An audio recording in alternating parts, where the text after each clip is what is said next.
Good Saturday morning, everyone. Today on Perspectives, when you think of what draws tourists to the Gulf Coast, what usually comes to mind? Well, naturally, the beautiful beaches and Mardi Gras, just a couple of ideas.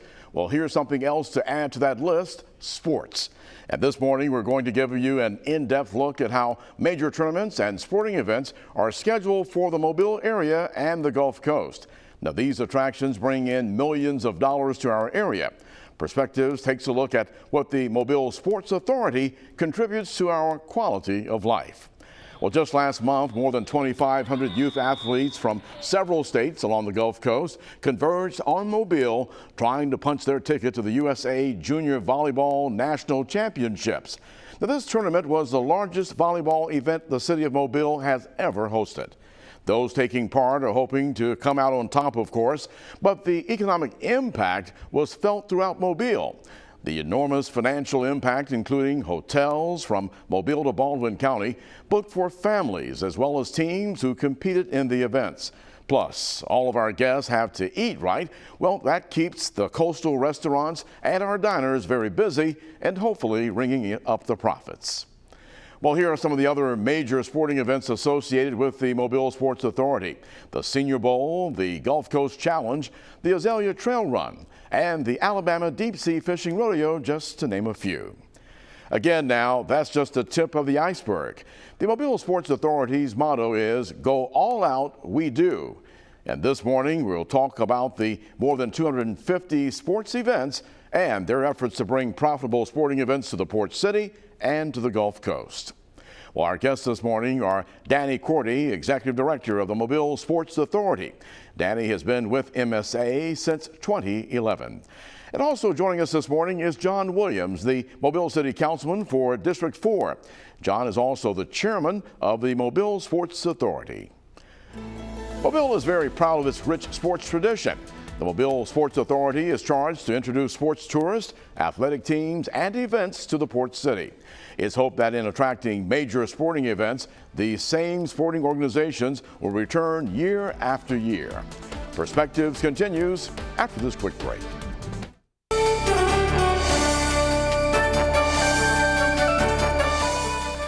This morning on Perspectives, we're talking sports, and our very special guest representing the Mobile Sports Authority, the Executive Director Danny Courtney, along with the Board Chairman, Mobile City Councilman John Williams. Gentlemen, thank you both for being a part of this morning's discussion. Great to be here, Eric. Thank you so much for having us. Another great day in Mobile, Eric. Thank you for getting us here. All right. Looking forward to talking sports and understanding how and why the Mobile Sports Authority is the machine that it is, bringing in some outstanding sports attractions to our area. Tell us first, for those who aren't familiar, Danny, how does the Sports Authority work and play into the picture of the grand scheme of things? Well, Eric, first, the Mobile Sports Authority is the sports tourism agency for the city and county of Mobile, charged with bringing in those sporting events. We go out and attract those events. We even home grow some events, and we support those to try to grow, to try to bring visitors to town where they'll stay in the hotels, eat in the restaurants, for the economic impact of tourism. Sports tourism is, depending on how you're talking about it, could be anywhere from 20 to 30% of the total tourism market, and we're very fortunate to be supported financially and every other way possible by the Mobile County Commission, Mayor Stimson, and the City Council. Of course, John being on the City Council and him being our chairman is a very important part of that. But we're extremely excited to be here and be bringing sports to town, and basically we're using our facilities to create that economic impact we're talking about. And of course, we're going to talk this morning about some of those events that are coming to the city.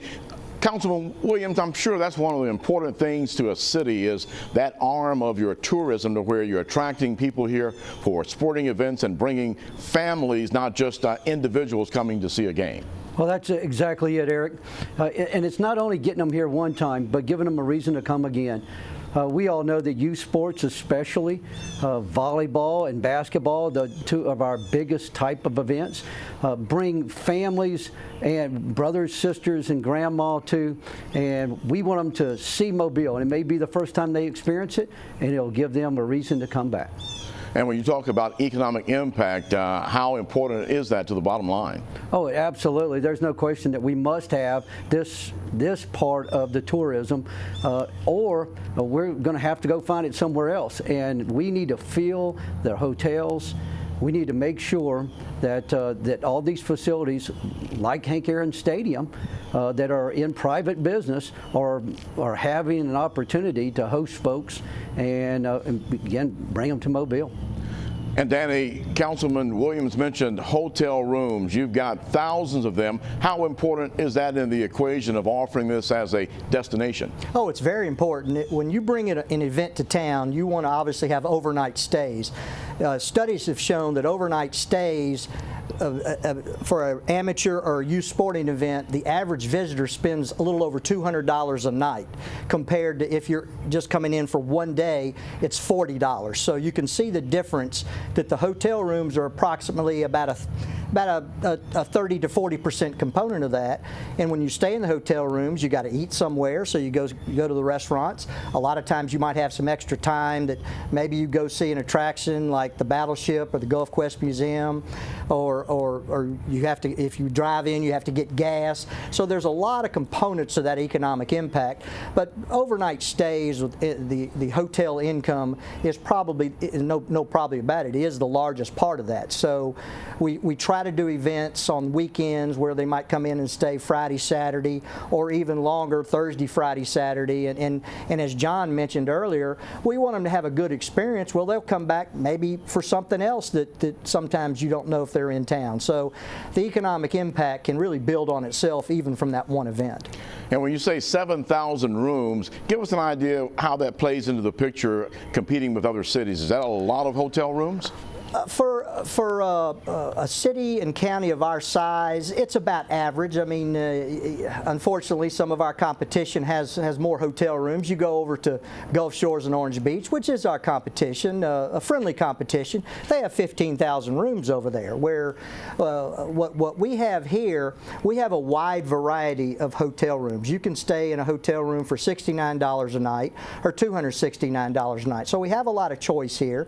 We have a lot of choice of restaurants, from fast foods all the way up to fine dining. So the good thing about Mobile, and I think a very positive thing, is that we have all the infrastructure in place. We're at the intersection of two major interstates. We're about to move, hopefully, our airport downtown, which I think will really help with overall tourism and especially sports tourism, to get the regional and national events in here.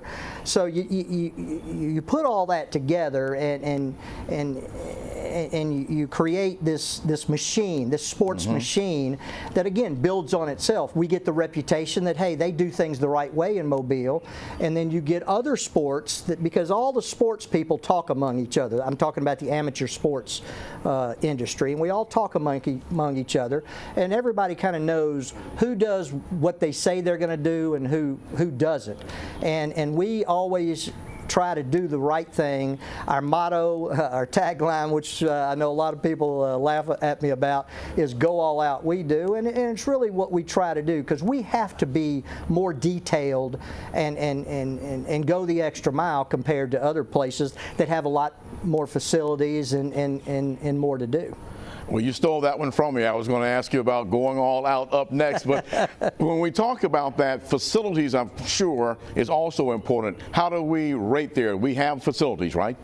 We have facilities. What we have and what we've had a chance to do is the Mobile Convention Center and Mobile Civic Center. You know, we've heard about them for years, but when we got back in here in 2011, we turned them into sports venues. There had never been a basketball tournament in either the convention center. There had never been a volleyball tournament in either I believe either the convention center or the civic center. There had never been a gymnastics meet in the convention center. So what you have to do is take your facilities, figure out what sports fit that, and then try to go after those regional and national events. And we've been pretty successful in doing that. And again, it goes back to the support we have in the community, the support we have by both city and county, because we couldn't do it without them. But what we hope is that investment turns into a return of 3, 4, 5 times because these visitors would not come to town for any other reason but the particular sports event we're talking about. Now, we've also got golf courses and tennis courts too, right?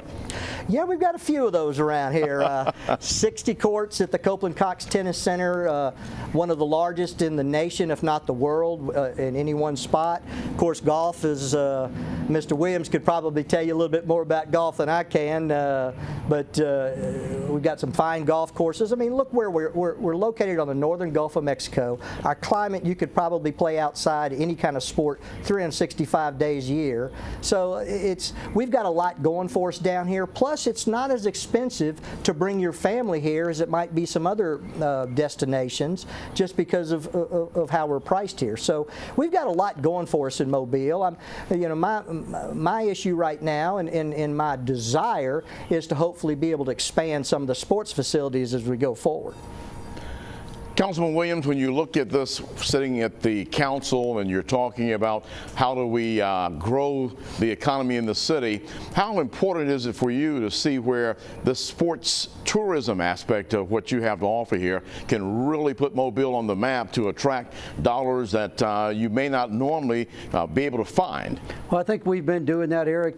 Let me start with the Hank Aaron Stadium. Many people were so disappointed when the Bay Bears left, yes, as I was. Yes. But we had a group, the Mobile Sports Entertainment Group, come in immediately and take over that facility, improve that facility, and keep it busy from the time that the Bay Bears left until now with quality events. Now, we also recognize, as Danny said, that we need better facilities. And both at Mims and Matthews Park, we're putting in synthetic baseball fields. That's going to help us to expand our baseball capability, tournament capability. And we already all know about Sage Park. And those 3 synthetic fields there, the soccer, lacrosse, combo fields, we are preparing every day for a brighter future. And I really got to give some accolades out to the hoteliers. We've grown. While we only have 7,000 rooms, we have grown. We heard it over and over through the years. We didn't have enough. And there has been a lot of private investment here in Mobile. Very proud of that, and I think we'll grow in the future. We just have to grow smartly.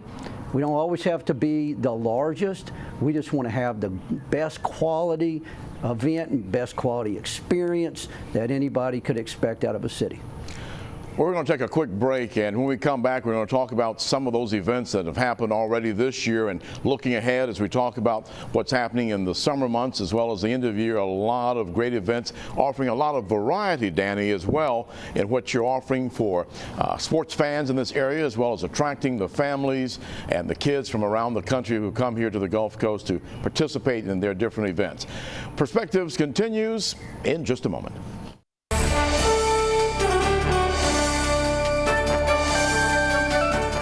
Welcome back to Perspectives. This morning we're talking sports, and our very special guest this morning, Courtney with the Mobile Sports Authority. He's the executive director, and of course Mobile City Councilman John Williams, who's the board chairman of the Sports Authority. And gentlemen, we're talking about going all out. We do. And John, well, not John, but Danny, you said that you got a little ribbing about that expression. Why so? Well, it's everybody has to have a tagline, you know, Eric. So we came up with one. It's been about 7 or 8 years ago we came up with this one, and it basically because we have to maybe go the extra mile compared to some other bigger cities and counties that we compete against, so we have to take care of those details. So we just came up with the go all out we do. In other words, you're going to go all out trying to win your competition, so you expect us to do it too. So it's been a lot of fun to play with that tagline and use it, and you know, we've gotten some good mileage off of it. Put it into action. And when I think about you and John, I do think about folks going all out and making sure that we get the job done. Well, let's talk about some of the events that have taken place already this year. Of course, 2020, a year like no other here in our lifetimes.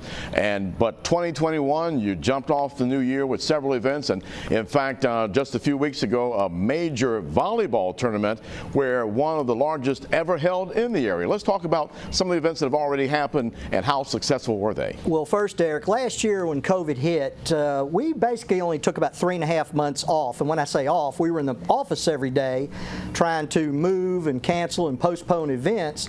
But sports didn't really slow down a lot in our area. We went from early March to late June with holding 0 events, and then it started kind of coming back in the fall with the help of the Mobile County Health Department kind of guiding us a little bit there, and we always thank Dr. Eichhold and those guys. But it really got going. Our fiscal year starts October 1st. We had 5 events from October 1st to December 31st. In other words, our first quarter. Yes. From February 1st of this year to early May, we've had 14 events. So you can see it's ratcheting back up. What's happening is you see a lot of these youth events that we deal with, these kids want to play, they want to get out whatever they're playing. You mentioned the volleyball. It was the largest volleyball tournament from our research ever held in Mobile County. We had 262 teams. Now, not all of them were here because it was so big, we didn't have all the facilities. We had about 180 to 190 teams That's a in lot. Mobile that weekend, whereas the rest of them were in Foley. So we got most of those teams here. Plus, even we've heard that a lot of people that were competing in Foley were actually staying in Mobile. So that's and we don't have the final numbers yet, but that's about a $2 million economic impact when you bring that many people to town. That's big business, and volleyball has grown so much over the last 7 years, or 6 or 7 years, that we've held these tournaments. For instance, this past February, of course, we all know that Mardi Gras was canceled, so the convention center was sitting empty. So we were able to go out and bring 4 volleyball tournaments on the 4 weekends in February that would normally be tied up with Mardi Gras. So again, that's kind of what we have to do, and that's what we enjoy doing, and we're real proud that we were able to do that, and at least try to keep the hotels, not to the Mardi Gras level, but try to keep the hotels to at least have some occupancy during that time. But yeah, that was a big event. That sounds like some great planning, you guys jumping into action when you see opportunities. As I look into some of the things that have just happened since early April, we're talking about track and field, golf championships, of course the volleyball, tennis, as well as trampoline and tumbling, as well as a baseball conference championship tournament. So a lot of activities. In fact, that took place at Hank Aaron Stadium, as you mentioned, how you've brought that into the mix as well. Well, the Mobile Sports Authority is, as I mentioned, the sports tourism arm. We're a nonprofit. Mobile Sports and Entertainment Group are the managers of Hank Aaron Stadium. We're 2 separate entities, but we work very closely with them, just as we do with other entities, such as Visit Mobile, the tourism agency. But Ari Rosenbaum and Kevin Grimes and those guys do a great job out there, as John had mentioned, and we work with them. We went out and jointly bid on the Southern States Athletic Conference baseball championship of a week or 2 ago. We've also bid on some other tournaments that we didn't get, but we're going to go back and rebid those soon. And another one of my big goals, and we've talked about it as a board, is to go out and get more Alabama High School Athletic Association events. And to me, the natural event would be to bring the baseball finals down here. It's been I believe it's been in Montgomery, I think, in its inception Forever. In the late 90s, yeah. right? And those conversations are being had. Those relationships take some time to fester, and they have to trust us in terms of doing what we say. And of course, recently the executive director, Steve Savarese, has announced his retirement, and as of now, I'm not sure who that's going to be his replacement, but we have good relationships. But that's some of our goals, to try to go out and bring more baseball events like that to town. Danny, we've got about a little over a minute. Take about a minute and go through the list real quick of the things that are coming up in the next couple of months that you want to spotlight. Well, I've got to look at my list here because I can't remember it all, but Okay. We've actually got Ballin' on the Bay, which is our youth basketball tournament coming up early June at the Convention Center. We've got the World Championship Turkey Calling Contest and Expo, first one the weekend before Father's Day. In fact, Mayor Stimson's grandfather won the very first turkey calling contest back in, I believe it was 1940, held in Mobile. So that's awesome. Yeah. So we have, again, we have some special needs bowling. We have Dolphin Street Vault. That's a big one. Big event, Babe Ruth World Series, 16 to 18 coming in here in early August, just to mention a few things over the summer. Big events that bring people to town. And of course, that cycling classic, another one, and the Challenge of Champions for the cross country. That's right. A lot of great things happening. Gentlemen, we thank you both for coming and sharing, giving folks a little better idea about who the Mobile Sports Authority is and what they do.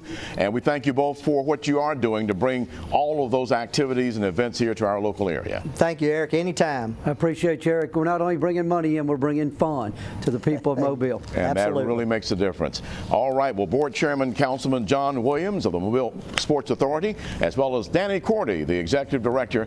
Gentlemen, we thank you both, and of course, looking forward to a great summer of activities and events happening here on the Gulf Coast. We thank you.